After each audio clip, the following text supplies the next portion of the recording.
Hi everybody. Well, I've got to get across this bridge, and then when I get across, let's talk a little bit. Check this out. It's a nice bridge over this beautiful mountain stream. It's a little bit precarious. Got my tripod here. Got to be careful. Here we go, as we go across the bridge. I've been across this bridge before. Out near the middle, it gets a little tricky because the rope loses its, it becomes quite loose. Look at all that water.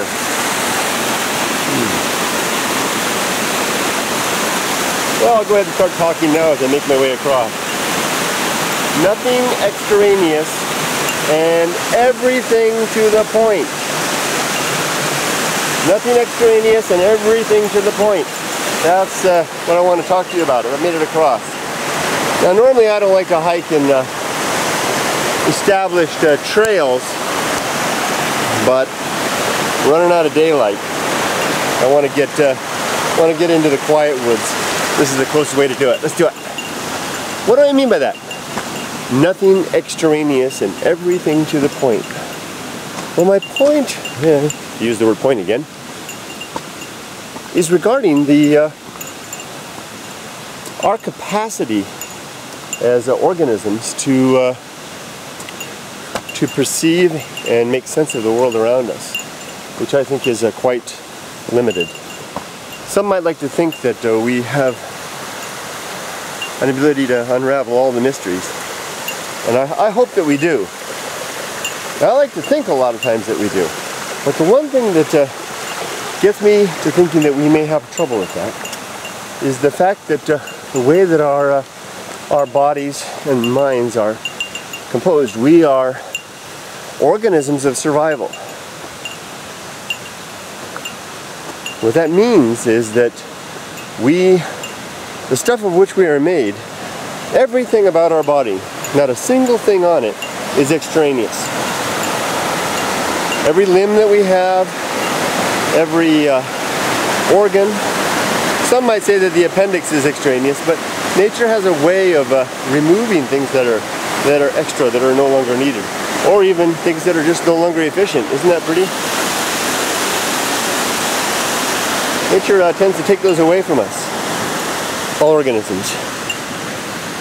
In that capacity, we have nothing that is extraneous about us, or that will stay that way for long, and everything to the point.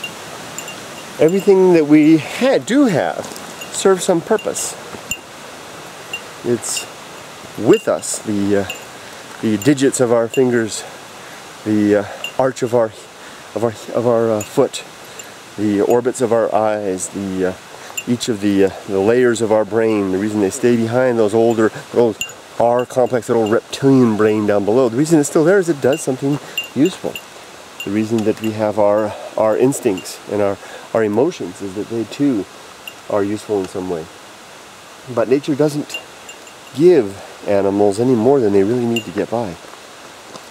If a fish decides for some reason or other descends into the abyss and becomes an abysmal fish of the dark, it will lose its eyes, or have its eyes greatly enlarged in such a way that they can compensate.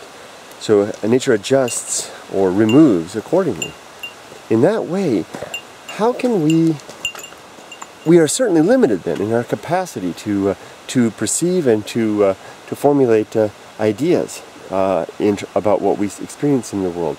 How can we hope to really objectively view the universe and formulate ideas about it when we are by design, if design can be the word I can use, if it's even if it's just the design of nature's hand, if we are by design outfitted with a limited number of faculties and perhaps a limited scope of capacity to ponder and to think. So maybe we won't ever know more than our innate ability will grant us. I hope that we can. I hope that we can continue the adventure. Maybe the fact that we desire to expand, maybe the fact that by expanding and understanding more about the universe will allow us to enhance our survival, which seems to be the main thing. Although I think in some ways humans have gone past that in a way. We have begun to operate in such a way that we are, in some ways, operating outside the rules of natural selection and instigating a destiny of our own. And if that's the case, then and there is no father hand or mother hand upon us, basically the big G, then maybe we can engineer our destiny through either the evolution of our species, or perhaps through the evolution, the enhancement of our species through technology. I believe that before long, immortality will be a realized dream, and augmented intelligence, memory, and thinking capability will be ours as well. Something of a cyborg that we'll become. Maybe then we'll be able to push past our limitations, and the strict laws that nature holds for us in terms of our capability will then be broken away from. We'll break free, and begin to plumb the heretofore uncharted depths of thought. Have you ever done that? Have you ever just sat around and tried to think of a novel idea? It's a fun exercise to do. I used to do it a lot when I was a teenager. Just sit and try to think of a novel idea. And one of the ways I would do it sometimes was I would imagine, like Carl Sagan's spaceship of the mind, and able to just push on past without regards to the laws of nature. I used to imagine my mind trying to push off faster and faster past the universe of what understanding that humans have, that the universe has, and just push off fast. Every second, quadrupling or and multiplying exponentially the speed until an incredible speed, far beyond the speed of light, could be achieved. And I'm operating in the sphere of the mind. Of understanding of what could be understood, trying to reach the edge of the universe of thought, because we all have a universe of thought. Each of us has in our head a cosmos of consideration, a cosmos of basically of everything that we have and that we are maybe perhaps capable of pondering. And I would try to push back and try to reach some edge, the edge of my possible consideration, and just go a little bit farther to find at the edge there the unique thought, the novel idea, the enlightened experience, if I can use such a strong word as enlightened. And I've never been able to do it. I always fall short at the edge. I can never get to that realm that I dream about, which I think I know why I can't get there, because nothing about me is about doing that so far. Nothing about me, everything about me is about survival of the fittest, about being better than the man next door, and passing my genes on to the next generation. But we do have something different. Nature, evolution has taken us to the point of having this enhanced mind that can then begin to push past. So maybe we are at that critical point, that juncture where we're moving past the realm of mere survival and moving into the realm of the scholarly wonder. And will technology allow us to press on? Will we become cyborgs? Immortal beings with access to every piece of data ever compiled and on an ongoing basis, that we develop into a future where we are no longer shackled by the limitations of practicality that nature seems to ascribe to everything around us. This nursery that we're in is all about practicality. It's all about getting this tree getting taller than the others, that it can get more light and make more pollen and create the next generation in greater numbers. That's all this is about. Unless if you're like me and you're stuck in the world of the agnostic, and you don't have the comfort of God, if you have the comfort of God, then it's all a moot point, but for the most part, because the answers are there. But if you don't, and you think about where we might take it from here, I think we're headed towards something grand. And I don't mean to make that sound.